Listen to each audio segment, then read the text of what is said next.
Good morning, Your Honors. May it please the Court. My name is Darren Parks, appearing on behalf of the appellants McLeod Land Services, Holiday Pools, and James McLeod. Your Honors, we're here today because we believe the trial court erred in entering a summary judgment of garnishment and should have impaneled a jury under 77.08 for two reasons.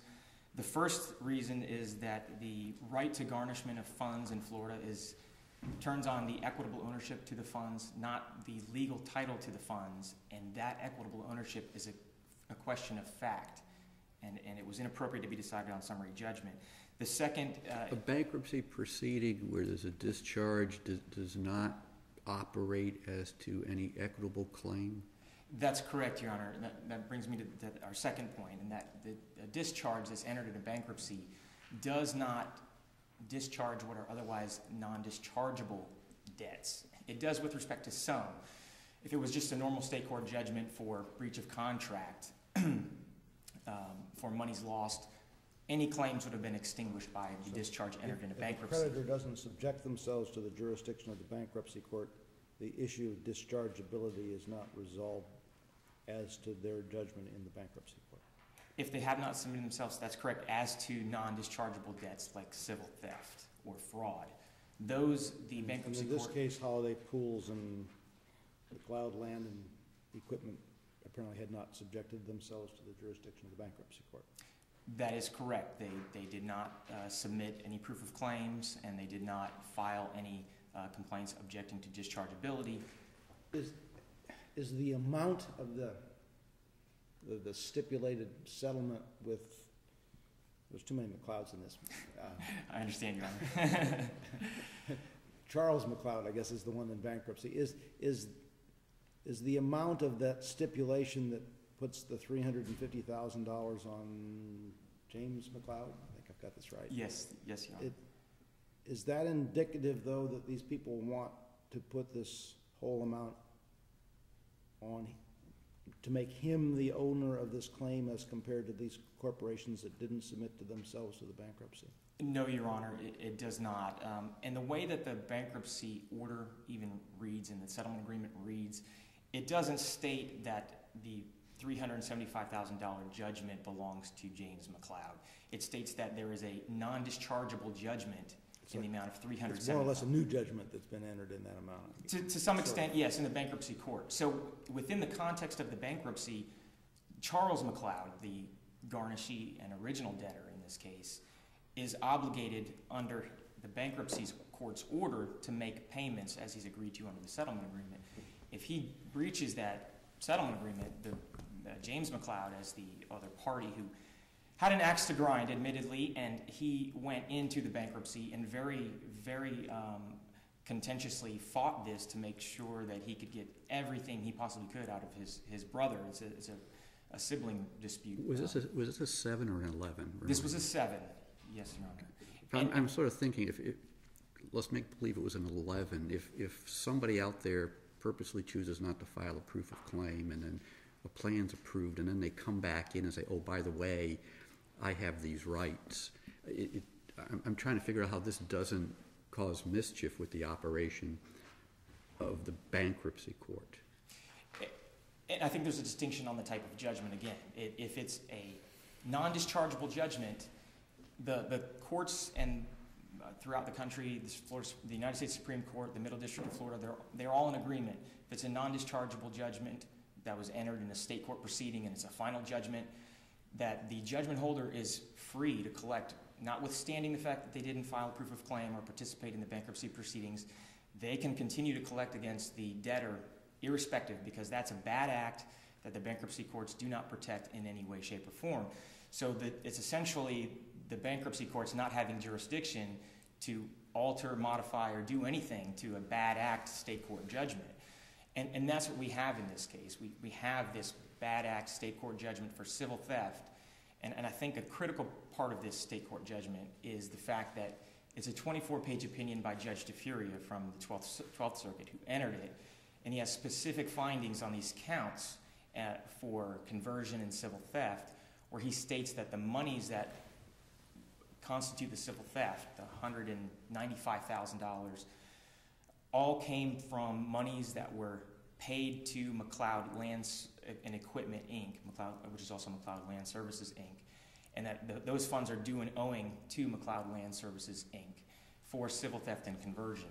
And so although the judgment was entered in the name of all three of these, McLeod Land Service Holiday Pools and James McLeod in the state court litigation, our factual findings within the judgment clearly state that those bad acts were caused damage directly to McLeod Land Services. I haven't examined the long judgment you just described, but at the end of it, does it break down and give holiday pools, for example, or services a separate amount of money from James McLeod?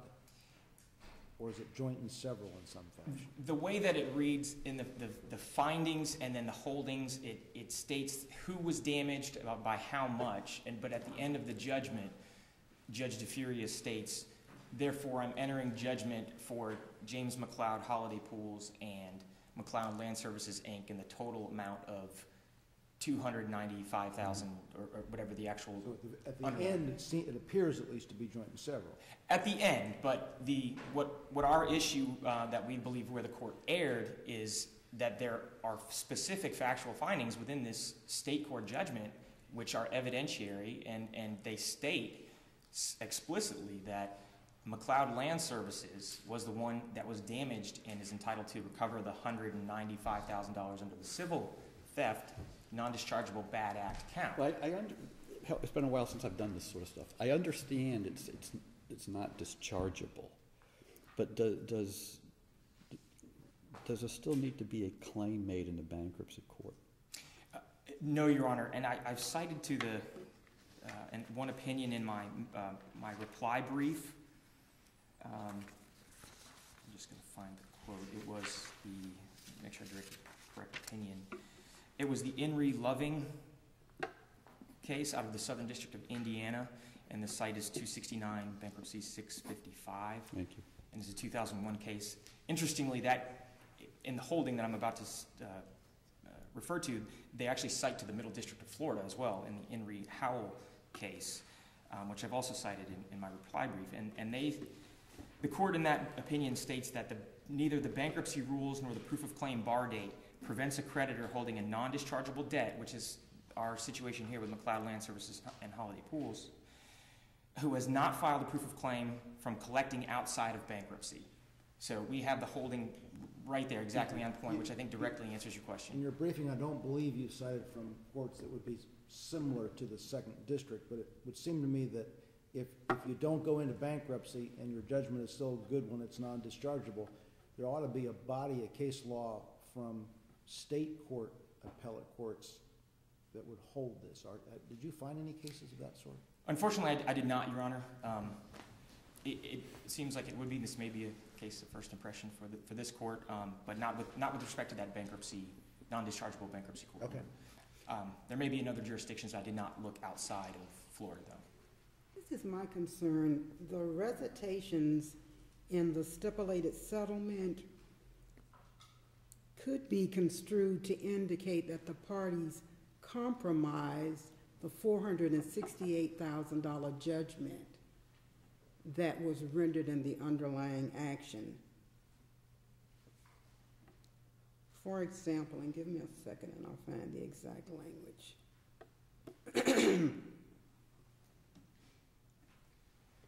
The first paragraph under recitals talks about the 3-day trial, the entirety of the $468,000 judgment, the parties being in a business relationship and wanting to resolve that underlying dispute.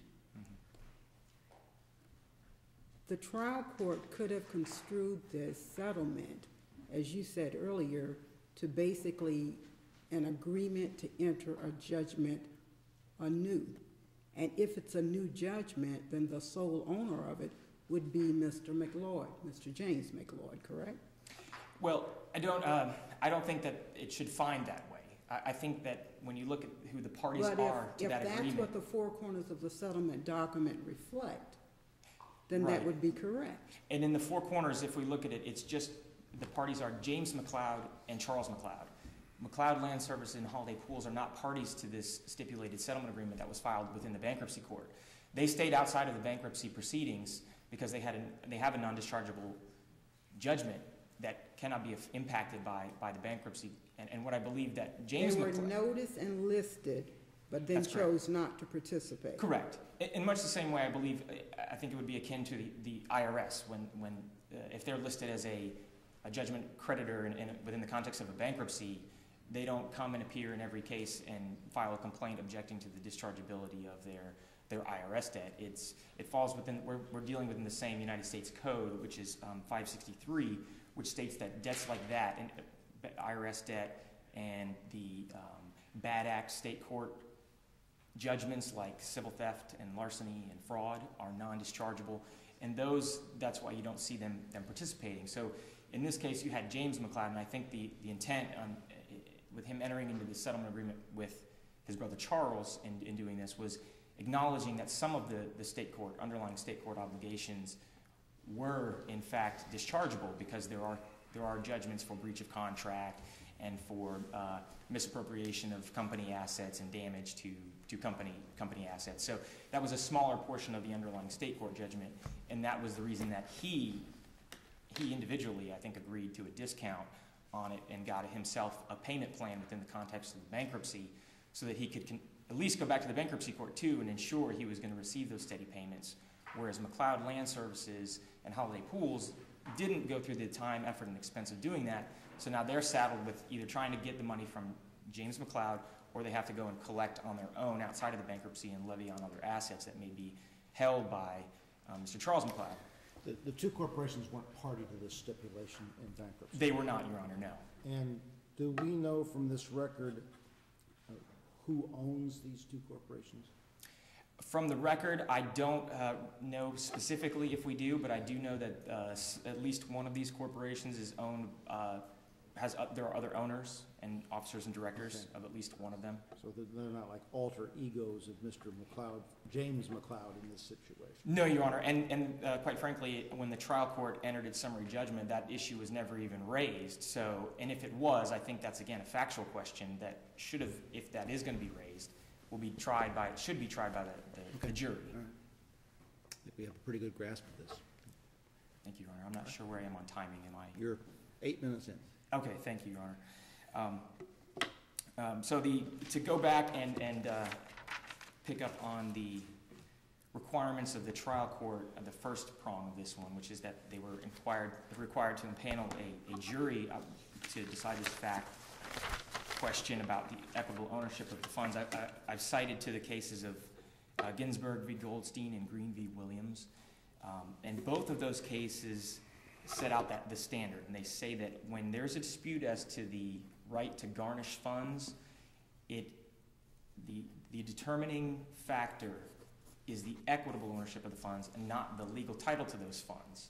As a practical matter, Judge Williams didn't do anything further because he came apparently to the conclusion that this debt had been discharged in bankruptcy, right? From a practical matter, yes, yeah. I believe so. And again, we think that has misapplied what the previous cases I've cited out of the bankruptcy courts, which are the In re Howell and the In re Loving case, stand for the completely opposite legal position, which is that it's irrespective as to whether they participate or not. A non-dischargeable state court judgment survives any discharge entered in a Chapter 7, Chapter 13, or Chapter 11 bankruptcy. So we believe he should have followed the standards that were set out in Green v. Ginsburg, which require him to make a factual finding about the equitable ownership of the funds. And that equitable ownership, I've cited another Florida Supreme Court opinion, which was the Escobar versus Bill Curry Ford, Inc. case at 247 Southern 2nd 311. And that's a fairly long-standing Florida Supreme Court case where the Supreme Court talks about the determination about the equitable ownership of assets or funds is a factual question, and it's, quote, for submission to the jury and not for decision by the judge. That coupled with the Ginsburg and Green holdings, which state that property which is not actually in the standard in those cases is in good conscience, property that belongs to the debtor may not be secured by a judgment creditor. So what we have in those cases is we have the courts telling us that if McLeod Land Services and Holiday Pools in fact own, as it appears that they do by virtue of a non-dischargeable state court debt, an obligation that Charles McLeod is now saying, I only owe my brother because of a bankruptcy, and he probably misunderstands the bankruptcy law as well, we should be entitled to have a jury decide whether or not that right in the state court judgment that we hold gives us an equitable claim to the funds that are now being garnished by the FLE in this case. The record, again, it indicates that we have a factual dispute, so we've submitted the affidavits of the company representatives of Mr. Jim McLeod. We also have the state court judgments as part of the file where we have the Judge DeFuria making specific factual findings, all of them alleging and referring to each other and stating that McLeod Land Services is in fact the equitable owner of the funds, and it's proven, we believe, by the findings, specific findings in Judge DeFuria's opinion, which you can find in paragraphs 20D and paragraphs 13 of the 24-page amended final judgment. And in those two paragraphs, the judge states, and I quote, the monies were clearly earned and due and owing to McLeod Land Services for work it performed, and that was the large civil theft. That's where he has his finding on the civil theft claim.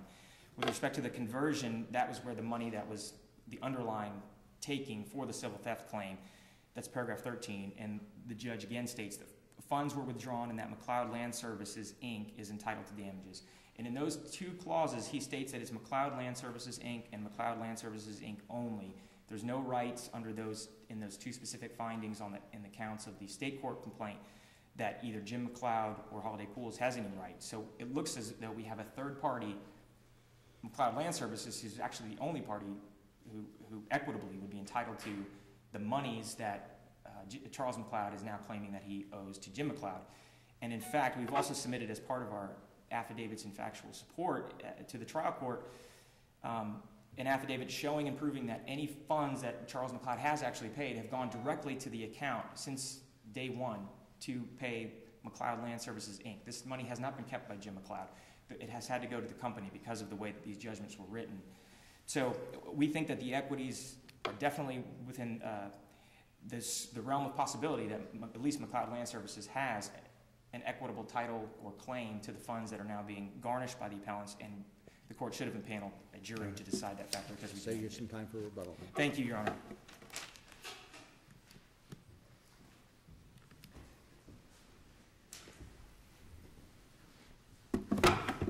Good morning, Your Honors, and may it please the court. My name is Amanda Giuliano. I represent the Appellee Vesta Mortgage Holdings, LLC, and we seek for this court to affirm the final judgment of writ of garnishment in this matter. And I'd like to address a couple issues that have come up and make some clarifications that I think the panel has already touched upon.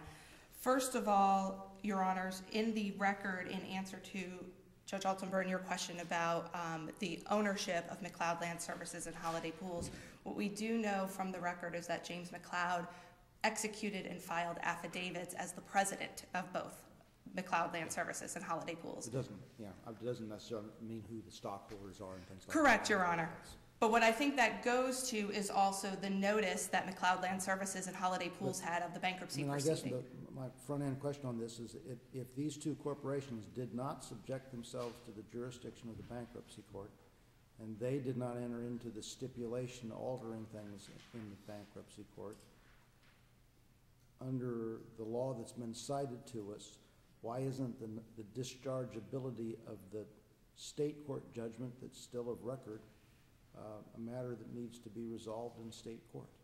It does not, Your Honor, because although McLeod Land Services and Holiday Pools made the choice not to file a proof of claim or a complaint in the bankruptcy court, they were still required to do so in order to have their judgment deemed non-dischargeable and continue on past the bankruptcy. Is there a case then that conflicts with the one from the Middle District of Florida?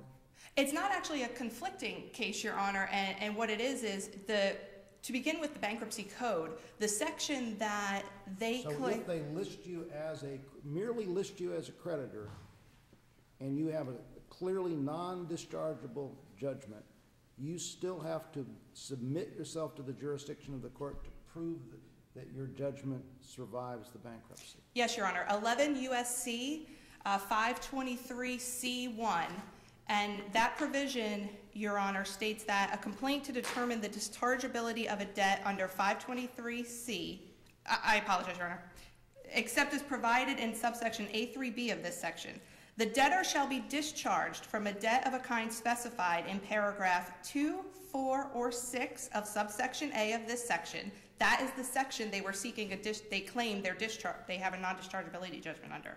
If they were seeking that, their claim will be discharged unless, on request of the creditor to whom such debt is owed, and after notice and a hearing, the court determines such debt to be accepted from discharge under paragraph 2, 4, or 6, as the case may be, of subsection A of this section. So what does the case from the Middle District of Florida hold? The case from the Middle District of Florida, Your Honor, the Howell case, and I will pull that up. In that case, Your Honor, what the situation was that there was a bank that held a debt that they wanted to assert was non-dischargeable. They actually filed an adversary proceeding to determine that their debt was non-dischargeable. In the bankruptcy proceeding? In the bankruptcy proceeding, under the pertinent 523 section. They went forward and set that hearing. What the arguments were, Your Honor, is that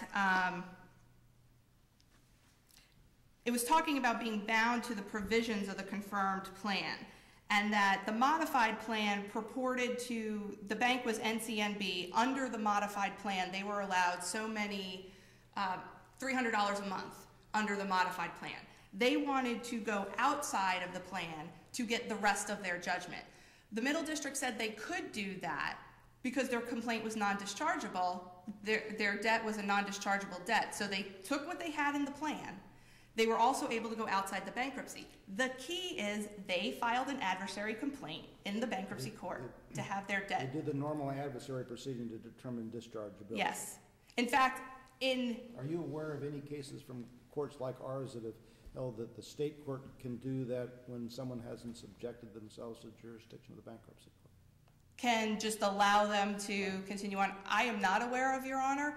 And in the cases cited in the reply brief by the appellants, in each of them, especially Petty and Paget, which are both Middle District of Florida cases, both of them were for civil theft, lower court judgments, which is similar to this case. And in each of those cases, the creditors filed an adversary proceeding to determine their debt to be non-dischargeable. What were the facts of was it an Indiana case that relied on the Middle District? The Indiana case, Your Honor, the Loving case, is a case that is actually, again, under a different provision of 523. In that case, Your Honor, it was a student loan debt. And the student loan debt is a completely different provision of 523. So I would say that it's not comparable to this case because 523C1 specifically points out the subsections that appellants were claiming their claim was non-dischargeable under and required them to come before the bankruptcy court and have their claim deemed non-dischargeable. By not doing that, and only James McLeod did that, Your Honors, and he did it correctly. He filed a complaint. He referenced the proper sections of 523A and 523C1. He filed his proof of claim. In neither the proof of claim nor the complaint was there any mention whatsoever of McLeod Land Services or Holiday Pools. James McLeod has, from the very day the judgments were entered in 2010, asserted a claim to the entire amount of those judgments. Merely a month or two after each judgment was entered, because there was an amended judgment and then a judgment for fees, he filed judgment lien certificates with the state of Florida, in his name only, for the entire amount of the judgments. This started well before the bankruptcy proceeding. When the bankruptcy proceeding then came forward, James McLeod and James McLeod only filed a proof of claim and a complaint. He was the only entity from those 2010 judgments to move forward and obtain the settlement with Charles McLeod. Now, appellants have tried to argue that the basis of the garnishment, the basis of the debt, was these 2010 judgments, and they even state in their brief that the answer to the complaint, to the garnishment, says that it was per these judgments. What the answer of the garnishee specifically says is he owes a debt pursuant to the September 23rd, 2011 settlement agreement with James McLeod. And the debt he owes is to James McLeod only, because that is the only debt that survived the bankruptcy. Therefore, your honors, because James McLeod is the only individual to still hold a judgment against Charles McLeod, and Vesta Mortgage Holdings is a creditor of James McLeod, Vesta Mortgage Holdings was entitled to garnish these funds. Now, even though a question of equitable ownership has been raised before the lower court was not automatically required to grant a jury trial.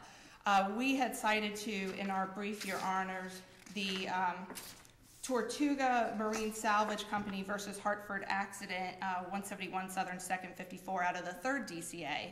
And that was dealing with a similar claim where it was a garnishment where third parties came in and said, wait, those are actually our funds, we want a jury trial. And the lower court granted a summary judgment. The 3rd DCA affirmed and said that in this case, the provision was 7716 dealing with third party claims, said that that does not vitiate all other rules applicable to the determination of claims, and if the facts of a particular case warrant, a summary ruling on the question of title is appropriate. Judge Williams had before him all the clear facts in the case, and that none of the material facts were in dispute. There was no dispute that Vesta... What's the effect of the fact that payments were not actually being made to James McLeod, that it was being made to the corporation? No, they were actually being made to James McLeod. The checks were being written to James McLeod.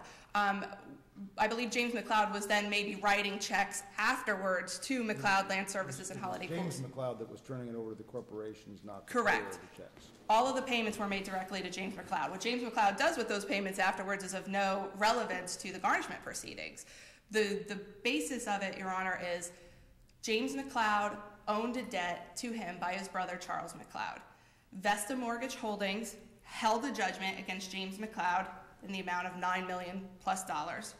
There was no dispute that Charles McLeod was indebted to James McLeod. Charles McLeod set that forth in his answer of garnishee, and it was supported by the settlement agreement and the non-dischargeability judgment that came out of the bankruptcy, which was only in the name of James McLeod. There was no dispute that Vesta complied with all of the requirements of Chapter 77 of the Florida statutes. The settlement agreement was clear and unambiguous on its face that the debt was owed to James McLeod solely. Therefore, there was no genuine dispute of material fact, and summary judgment in this case was proper. Help me with the timing of this, because I don't really know. Was the VESPA judgment in place at the time of the stipulation in bankruptcy? The Vesta judgment was entered, Your Honor, and I will. That one was. It was entered after the judgments that were the 2010 judgments. Right. I believe our judgment was entered in, and I apologize, Your Honors. I'm looking to see if I have that exact date there. I do believe it was in 2011. I do not recall exactly what month it was. I guess what I'm leading up to is that without regard necessarily to garnishment, could the stipulation actually have been a fraudulent transfer that was designed to put the money in the spot where it couldn't be collected? A fraudulent transfer between Charles and James, or? I'm not sure I can articulate this at the moment. There's just too many players. There's too many McLeods, as you identified earlier. Yes, Your Honor. I don't. At this point, I'm not prepared to say yes or no. I don't believe there was, at this point, a fraudulent transfer, so to speak. I mean, our Vesta's judgment was going on against James McLeod and several other defendants, right. And there were multiple judgments that were entered at that time. Obviously, through collection processes, we learned of the Charles McLeod debt and what had happened at that point, and it does seem there was a contentious litigation between Charles and James McLeod. And then James McLeod did have our large judgment, and as he was transferring payments from himself to McLeod Land Services, there was a judgment there. Okay. So there could have been that could have been part of the theory of why he transferred those funds, because to avoid his creditors. Okay. If there are no other questions, Your Honor, thank you very much.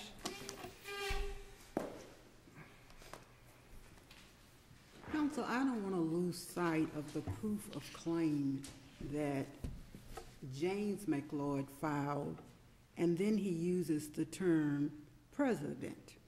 Mhm. He also lays claim to the entirety of the state court judgment in the amount of $456,655 and some change. He then specifically asks that the debt be deemed non-dischargeable. Is that not inconsistent with his claim to equitable ownership lying in these corporations? Well, it's not his claim, it's the company's. I think the company has its own creditors, and they own, and shareholders, and they owe a duty to their shareholders and creditors, and I don't think he can act on their behalf. But, this is the other thing that's troubling me. In Note 1, the basis for the claim, he goes through the underlying trial, and he talks about the global resolution of all of those claims.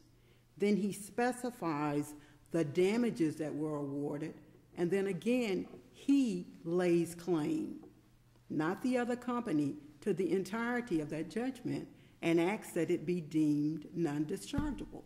Right. So how can he turn around now and claim that the companies have an equitable interest? And maybe his claim, you have a valid point. Maybe he shouldn't be the one doing that. But we have two other entities, and they're separate and distinct, and the law is clear that they're treated as individuals. They're corporations. They have their own obligations. They have to act only in certain ways, otherwise they're ultra vires acts. And Jim McLeod did not sign that settlement agreement as the president. There's a reference in the settlement agreement, if I'm not mistaken. I'm trying to remember here, but there's only a reference in the notices. It says, to James McLeod, care of McLeod Land Services, Inc., and then lists his address for purposes of notices in the settlement agreement. But I don't believe he signed in a corporate capacity or made any representations that he was acting on behalf of the company. But he filed his claim in a corporate capacity as president. I'm sorry, he filed his proof of claim? Proof of claim. Okay, well then he may have done that, but if he did that, then that just goes to just stand for the proposition that McLeod Land Services submitted a proof of claim if he did it and if he had authority to do it, and they participated in the bankruptcy and they're entitled to do that. They can file a proof of claim, and it doesn't impact their state court non-dischargeable civil theft judgment. And to go back to Judge Altenburn, what your question was about what the law is on whether they're required to participate in the bankruptcy. A counsel has stated, well, that they have to file the complaint objecting to dischargeability because look at these cases. But what those cases in each one of these... Is it correct, though, that the Middle District case, in fact, involved an adversary proceeding on a complaint for non-dischargeability? It did, and the reasons that that case and the other ones do... You got some other case that doesn't involve that? Does not involve an adversary? The whole notion of leaving dischargeability, non-dischargeability to 150,000 state courts when the bankruptcy courts are the experts on this just strikes me as an odd proposition of law. The issue, I think, is finality of a judgment. In the case that she cites, first, In re Howell, the case that she argued first, there was no judgment. There was a claim for monies due and owing as a result of fraud or civil theft. No proceeding had been concluded in a state court, and certainly no appeal period in making a final judgment had run. So all that hung out there was a claim. And in that instance, it hasn't been converted to this non-appealable final judgment that the In re Loving Court is telling us survives a discharge. It was just a claim that had not yet been adjudicated. And in the other cases where I mentioned that there was an underlying judgment, the appeal periods had not yet run. That was on the other case, I believe it was Paget, the In re Paget case. A judgment was entered. As soon as the judgment was entered, the debtor filed for bankruptcy. No 30-day appeal period ran, so we didn't have a final judgment. So the creditor, rightfully so, said, well, I better make sure I don't have a final non-appealable judgment yet. Let me file my complaint objecting for to administration of dischargeability. the bankruptcy code, why should it make a difference whether I have an actual state court judgment or I have filed a proof of claim saying that it's non-dischargeable. Because for bankruptcy court administration, it seems to me it doesn't make a difference in administrating the estate. I think it matters the reason it's in the rules, I think it matters if you want to participate within the bankruptcy. If you want to take a portion of the proceeds from, this case it was a Chapter 7 with some assets, if McLeod Land Services wanted to participate and collect some of the proceeds from the sale of those assets, it was required to come in and participate in the bankruptcy. But the question isn't, I'm confused. The question seems to me is not whether or not I have a state court judgment. The question is whether or not I have asserted a valid proof of claim and have proceeded in a bankruptcy court to declare my claim non-dischargeable. That's where I'm having a little confusion with your argument. And maybe I don't understand the question exactly the way you're sort of distinguishing those other cases by saying, oh, it was just a proof of claim without a judgment, and in all these other cases, I did have a judgment. Mm-hmm. And I'm just not, there's a disconnect in that. I don't think that matters in my filing a proof of claim in bankruptcy court. Well, I think it does because of the opinions, and it's in those opinions where they talk about the fact that if you're holding this non-dischargeable state court judgment debt that you've obtained outside and it's a final judgment, it does not matter what you do within the context of the bankruptcy. It can be, you can enforce it within the bankruptcy, or you can write it out. Maybe this is a 10-year-old judgment and you've written it off, but it doesn't mean your right should be extinguished. I've got one final question. In the underlying complaint that led to the state court judgment, Mr. James McLeod pleads that he is the sole officer, director, and shareholder of McLeod Land Services and Holiday Pools. And I interpret that to be that he's a sole officer, director, and shareholder of both companies. And that may be the case at the time the affidavit was drafted, but this has been ongoing since before 2004. And the issue, the final point that I want to make to the court is, let's accept just for argument's sake, let's accept the appellee's argument. And this state court judgment was disbanded. The legal title, there's no legal title out there in a judgment form.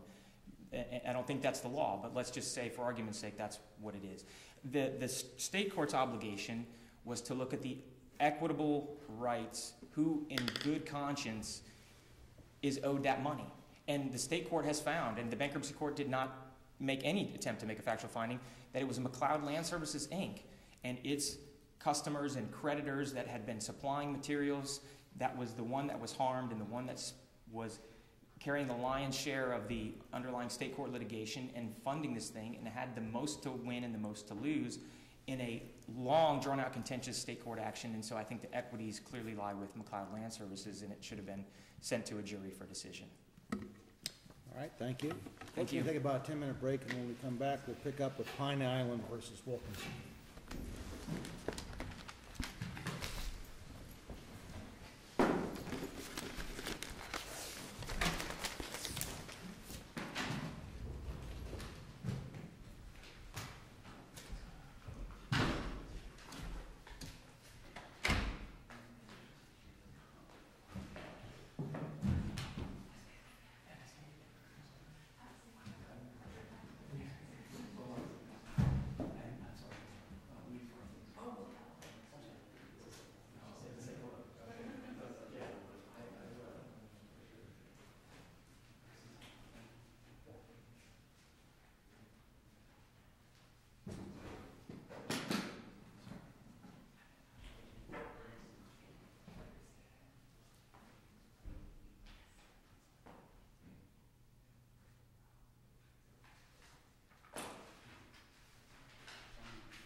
and